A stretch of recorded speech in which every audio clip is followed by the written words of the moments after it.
Welcome back to another tutorial from Gameplay Classic, where I'm going to show you how you can download and install the Mario Kart game on your smartphone.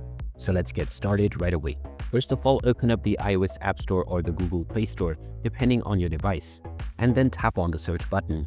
And now you can type in Mario Kart and begin your search. Once you find the Mario Kart Tour game, just tap on it, and you will see the install button. Tap on the install button to begin the download and installation of the Mario Kart Tour game on your device, and just wait until the installation is completed. Once it is done, you can tap on the play button, and this will now open up the Mario Kart Tour game on your device. You can directly start playing or link your Nintendo account to continue your progress across platform. And there you have it.